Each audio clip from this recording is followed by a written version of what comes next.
तो चलिए खबरों की शुरुआत करेंगे, जहां पर हिमाचल प्रदेश के मुखिया जयराम ठाकुर मीडिया से मुखातिब हुए और प्रदेश में कोरोना वायरस के बढ़ते मामलों को लेकर बोले कि बाहरी राज्यों में फंसे लोगों को हिमाचल लाना जरूरी था। इस दौरान उन्होंने क्या और कुछ कहा, सुनिएगा। बहुत सारे लोग जो दूसरे प्रदेशों में फंसे हुए थे, संकट में थे, परेशानी में थे, बच्चे पढ़ने के लिए गए थे, एक कमरे में जिंदगी बसर कर रहे थे, जिंदगी गुजार रहे थे। वो बहुत बड़ा संकट था।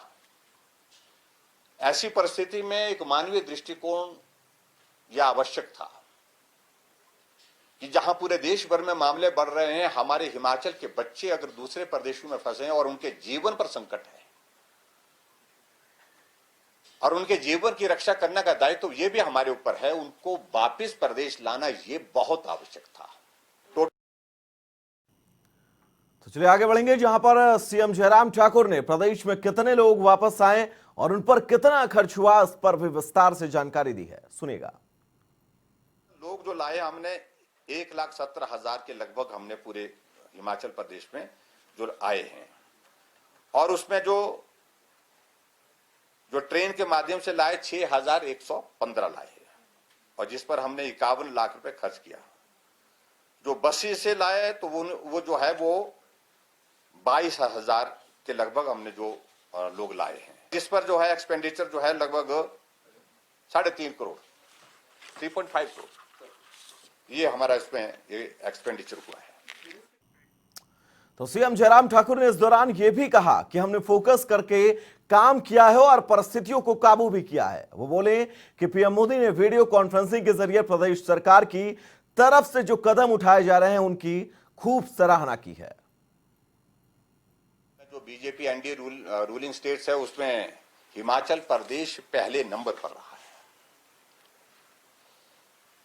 आदरणीय प्रधानमंत्री जी ने 6 बार वीडियो कॉन्फ्रेंस सभी चीफ मिनिस्टर के साथ की और जो हिमाचल के हमारे जो स्टेप्स उठाए गए थे उनकी चर्चा भी की। और यहां मुझे आप सबके बीच में ये कहने में कोई संकोच नहीं कि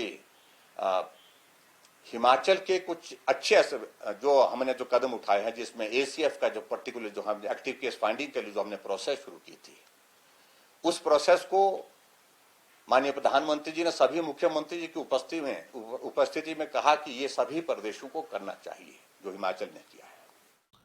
तो इसके बाद सीएम जयराम ठाकुर ने स्वास्थ्य विभाग में हुए घोटाले को लेकर भी जांच की बात कही है। उन्होंने कहा कि मामला संज्ञान में आते ही कार्रवाई अमल में लाई गई। और उस पीपी किट के मामले को लेकर के जहां तक सरकार की जो परचेज की है, प्रोक्योरमेंट की बात है, उसमें कोई भी अनियमितता नहीं है। मामला 2 लोगों के बीच में है और जब 2 लोगों की जो है वो जो कन्वर्सेशन, जो आपस में बातचीत जो है, जो वायरल हुई, एक ऑडियो जो लोगों के बीच में घूम रहा था, जिस मोमेंट जिस क्षण वो हमको पता लगा, दूसरे क्षण हमने जो है उस पर कार्रवाई करने के लिए आदेश किया, एफआईआर दर्ज की। और उसी दिन डायरेक्टर हेल्थ को, मेरे विभाग के हेल्थ डिपार्टमेंट के एक अधिकारी का, उसमें हमने सुना कि हमको लग रहा है ये सारा मामला ठीक नहीं है, कार्रवाई की। आजकल तो सीएम जयराम ठाकुर ने इस दौरान विपक्ष पर भी जमकर निशाना साधा। क्या कुछ कहा सीएम जयराम ठाकुर ने विपक्ष को लेकर, सुनवाते हैं आपको। कांग्रेस के लोग इस सारे पत्र को लेकर के, चिट्ठी को लेकर के, सीपीएम के लोग सब मिलकर के जो है राज्यपाल महोदय जी के पास जा रहे हैं और राज्यपाल महोदय जी के पास जाकर के कह रहे हैं कि मुख्यमंत्री को त्याग पत्र देना चाहिए। हम उन कांग्रेस के मित्रों को हम कहना चाहते हैं कि मदद करिए, अगर ये आदमी आपको मिल जाए, अगर आपके ही बीच में है तो ले आओ, नाम और पते के साथ लाओ तो सही। हम यहां हैं, हम सामना करने के लिए तैयार हैं।